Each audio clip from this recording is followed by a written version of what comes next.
તો ભાઈ આ છે અમારું બગસરાનું યાર્ડ. મારે આજ યુગરાજભાઈ ને છે ને એના મામાના ઘરે જવાનું છે. હે મામાના ઘરે નથી જવું? જાવું હીરે લાઈરે ના જો નથી જવું. નથી જવું આજ નથી જવું આજ મામા ઘરે નથી જવું તાર મમ્મી ને તું જવાના છો મામાના ઘરે? આજ નથી જવું મામાના ઘરે જાવું મામાના ઘરે જાવું સમજો ના પડે જો બધું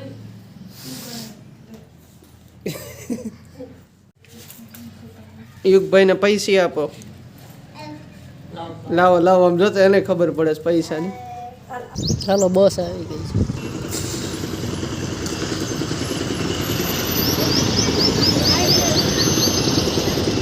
જય માતાજીનો પ્રોગ્રામ છો બધા મજામાં? આશા રાખું છું કે આપ સ્વસ્થ મસ્ત તંદુરસ્ત અને વ્યસ્ત હશો અને welcome back to our new blog. તો આજ હું ને પપ્પા આવ્યા હતા બસ સ્ટેન્ડે થોડુંક કામ પતાવવા અને હવે અહીંયાથી જાય છે સીધા યાર્ડે.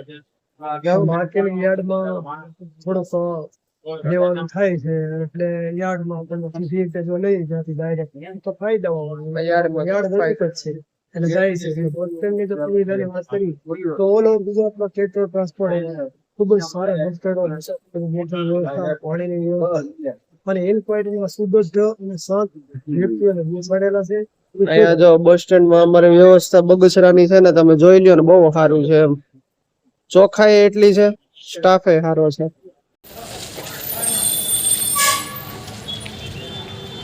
યાર્ડમાં પૂગી ગયા છે બગસરા. કપાસનો ભાવ ને બધો ઘઉં લોકોનો ભાવ ને બધું લખેલું છે અહીંયા.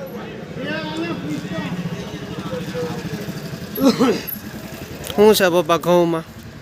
ઘઉંમાંથી જો આપણે ઘરે બજારે લેવા જઈએ ને એમાં યાર્ડમાં લઈ તો યાર્ડમાં ભાવ ગયો છે તો એમાં કદાચ એની સેસ ફી લાગે એટલે લોકોની ગણતરી કરી તો 370 થી 463 તારીખ કાલે 16/3/24 તારીખ ગયો છે. ટુકડા ગયા છે 358 લોકવલ અને ટુકડા 358 થી 496. તો ભાઈ આ છે અમારું બગસરાનું યાર્ડ.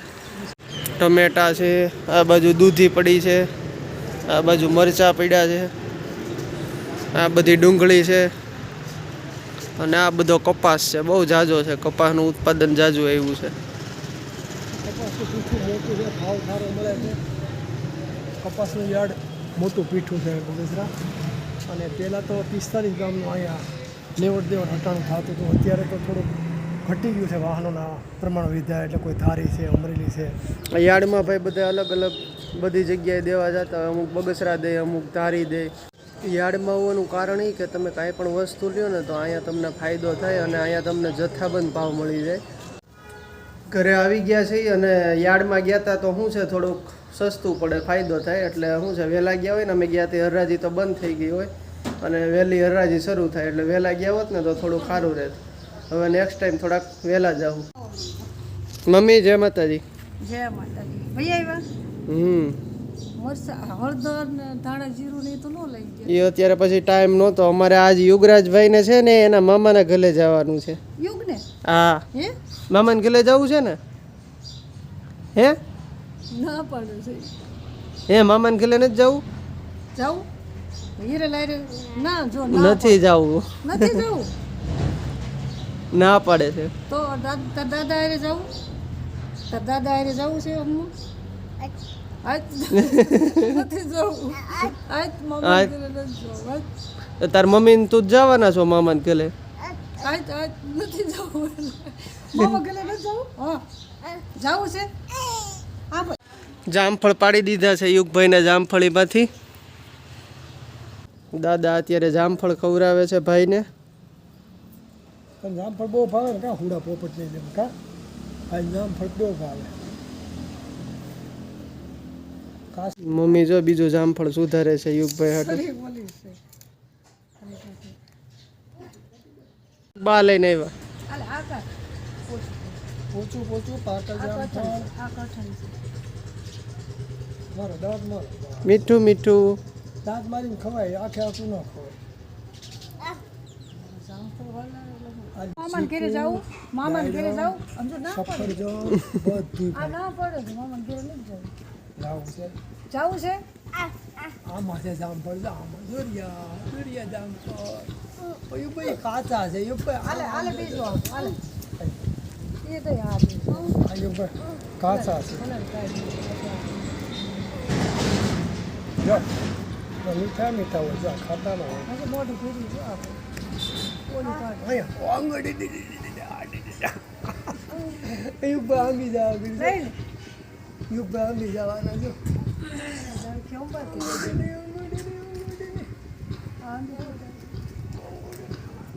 આલે આલે લઈ લે સાહેબ આલે લઈ લે જામફળ લઈ જઈએ જો આયા આ ડાળમાં છે આમાં આ ડાળમાં કાચું કાપું જો બપોરના 12:15 વાગી ગયા છે અને યુગભાઈ જાય છે મામાના ઘરે.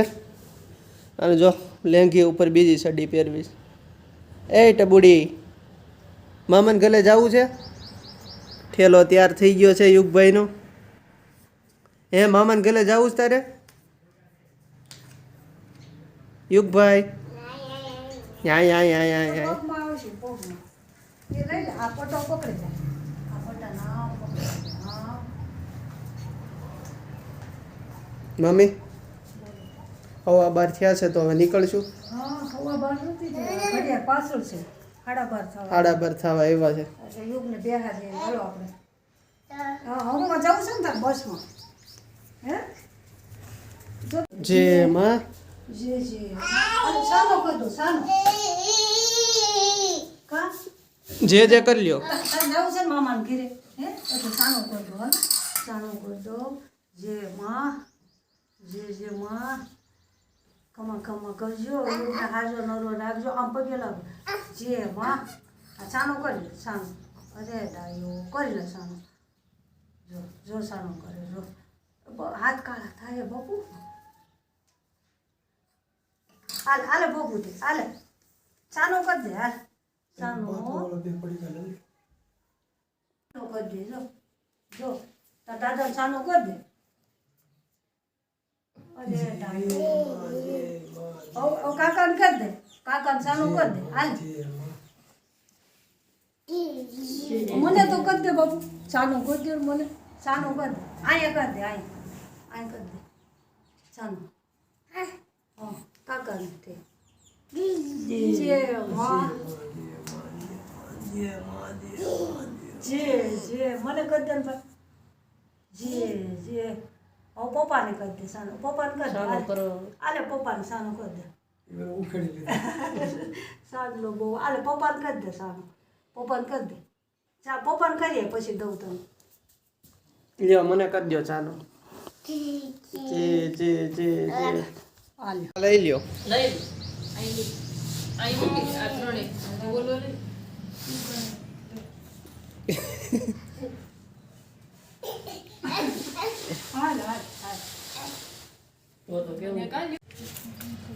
યુગભાઈને પૈસા આપો. લાવો લાવો આમ જોતો એને ખબર પડે છે પૈસાની. આલે દઈ દે હિરલને દઈ દે હાથમાં તાર મમ્મીને દઈ દે. આમાં આમાં નાખી દે છૂટા જોઈ છે શીખા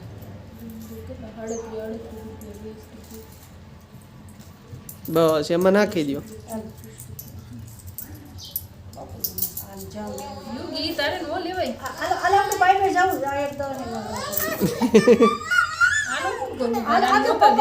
આમ જો એ વિડીયો ઉતારું તારો યુગ અમને તો પૈસા કેટલા વાલા છે ને. જય માતાજી. આમ કહી દે જય માતાજી કહી દે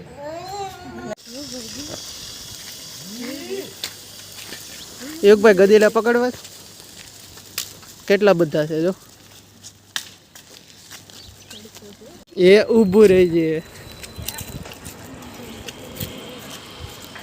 હા ભાઈ ગામના બધાય ગાર્ડર છે. અત્યારે રોડે આવી ગયા છે અને મમ્મી અને ભાઈ આવ્યા છે મૂકવા. આ સાવરકુંડલા વાળો રોડ છે અમારે સીધો ચલાળાથી સાવરકુંડલા જાય અને આ છે અમરેલી બગસરા હાઈવે.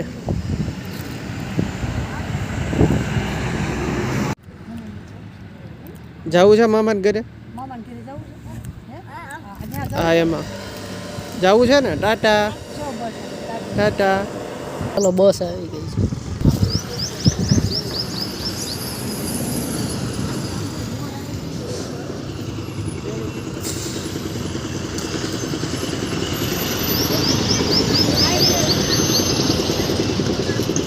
યુવરાજભાઈને બસમાં બેહારી દીધા છે એટલે 2 વાગે પૂગી જશે સાવરકુંડલા. અને હવે અમે જમી લઈએ છીએ. તો બપોરામાં છે ગિરનારી ખીચડી, રોટલી, મરચું અને દૂધી બટેટાનું શાક. તો જમીન પછી મળીએ છીએ. તો ભાઈ અત્યારે હું નાહ્યો કારણ કે સવારનો ટાઈમ નહોતો રહ્યો નાહવાનો. આજ સવારમાં બગસરા ગયા હતા અને પછી યુવરાજને મૂકવા ગયા હતા એટલે. અને મમ્મી શું કરે છે? મમ્મી આ શું બધું મલાઈ કાઢીને બેઠા છે ભાઈ? ગોલો બનાવ્યો. ગોલો નથી, બીજું છે કંઈક. આ ટોપરાનું તેલ બનાવવું છે ઘરે ઘરે. મમ્મી ઘરે ભાઈ ટોપરાનું તેલ બનાવે છે. ખમણી અને પછી મિક્સરમાં ઓર્ગેનિક છે અને પછી ગરમ કરી અને પછી બરફ નાખી દઈએ ને. બરફ નાખી એટલે ઉપર તેલ આવી જાય. બરોબર. અને પછી ગરમ કરીને કાઢી લેવાનું. પહેલાં આને ગરમ કરવાનું, મિક્સરમાં. આને મિક્સરમાં જ આમ ક્રશ કરવાનું પહેલાં. હજી આ નથી કર્યું, ક્રશ કરવાનું છે, ખમણું છે ખાલી. પછી ગરમ કરવાનું. પછી ગરમ કરવાનું. પછી ઠંડુ પડવા દેવાનું. મારી પાસે બરફ નાખીએ એટલે તેલ ઉપર આવી જાય. બરોબર. વાહ વાહ, ટોપરાનું પ્યોર તેલ. સરસ લ્યો. પોર કર્યું ને તો 1 શીશી ભરાડી હતી બરોબર. અને ઉત્તમમાં ઉત્તમ ચોખ્ખું તેલ. હા ચોખ્ખું. અને ઓલું તો ભેળસેળ વાળું હોય. આ ચોખ્ખું તેલ. આ જો મમ્મીએ ઘીરે તેલ નાળિયેરમાંથી બનાવે છે. પતંજલિ વાળાનું હોય એવું જ છે. હા, પતંજલિનું ઓર્ગેનિક આવે છે ને એવું જ આ ઓર્ગેનિક જ છે. પતંજલિ કરતાં આ તો સારું કહેવાય. પતંજલિનું કેવું આવતું હોય કેમ ખબર પડે? એ તો કહેવાનું જ હોય ખાલી. એ કરતાં આ સારું આપણા ઘરનું. તો મમ્મીએ 3 વખત આમાં ક્રોસ કર્યું છે બધું. હવે શું કરવાનું મમ્મી? હવે આને ગરમ કરી નાખવાનું. બરોબર. અને પછી બરફ નાખીએ એટલે ઉપર તેલ આવી જાય. બરોબર. બરફ નાખીએ એટલે ઉપર તેલ આવી જાય. ગરમ કરી ફરવા દઈએ પછી બરફ નાખીએ એટલે તેલ ઉપર આવી જાય. બરોબર. પ્યોર ચોખ્ખું તેલ થઈ જાય. ઠીક. કાલે 1 શીશો પોર કર્યો હતો તેલમાં. તો આજના બ્લોગમાં બસ આટલું જ છે. કેવો લાગ્યો એ કહેજો પાછા કોમેન્ટમાં. લાઈક કરીને શેર કરો, કોમેન્ટ કરીને સબસ્ક્રાઈબ કરો. મળીએ છીએ જલ્દી નેક્સ્ટ બ્લોગમાં. ત્યાં સુધી જય માતાજી.